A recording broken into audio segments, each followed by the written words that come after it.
কৃষ্ণনগরে জমা জলে সাঁতার কেটে অভিনব বিক্ষোভ। সামান্য বৃষ্টিতে এক হাঁটু জল কোন্নগর কানাইপুর পঞ্চায়েতের সি ব্লক, নপাড়া ও হাসপাতালের সামনে। অভিযোগ, পঞ্চায়েত দপ্তরে জানিয়েও কোনো সুরাহা হয়নি বলে অভিযোগ। তারই প্রতিবাদে জমা জলে সাঁতার কেটে বিক্ষোভ দেখান বাসিন্দারা।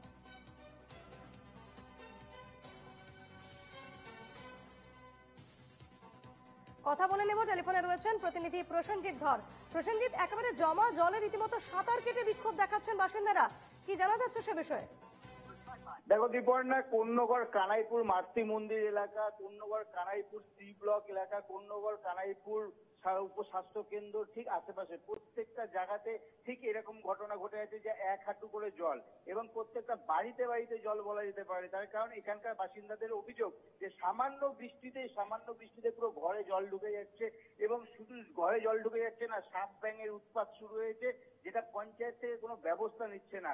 তবে এই একটা অভিনব বিক্ষোভ দেখালো স্থানীয় বাসিন্দারা বলা যেতে পারে, যে জলে সাঁতার কেটে, এই নোংরা জলে সাঁতার কেটে এবং মাছ ধরার যে জাল আছে সেই জাল দিয়ে মাছ ধরছে, মাছ ধরে তারা অভিনব বিক্ষোভ দেখালো। তাতে যদি পঞ্চায়েতের ঘুম ভাঙে, তাদের দাবি যে আমরা এইরকম অভিনব প্রতিবাদ জানাচ্ছি একটাই কারণ, যাতে পঞ্চায়েতের ঘুম ভাঙে, না হলে পরে এই যা হতে চলেছে প্রত্যেকটা দিন এইভাবে থাকা যায় না। স্কুলে যেতে পারছে না ঘরের ছেলে মেয়েরা, কেউ যে বাইরে আত্মীয় স্বজনরা আসতে পারছে না, এত জল জমে আছে। কিন্তু সবচেয়ে বড় সমস্যার জায়গা হচ্ছে যে এই পোকামাকড়ের উৎপাত, অর্থাৎ সাপ ব্যাঙের উৎপাত, সেইটা নিয়ে এরা বহুত সমস্যার মধ্যে পড়েছে। দীপর্ণা, বেশ, একেবারে পরিস্থিতির দিকে নজর রেখো। ধন্যবাদ প্রসেনজিৎ।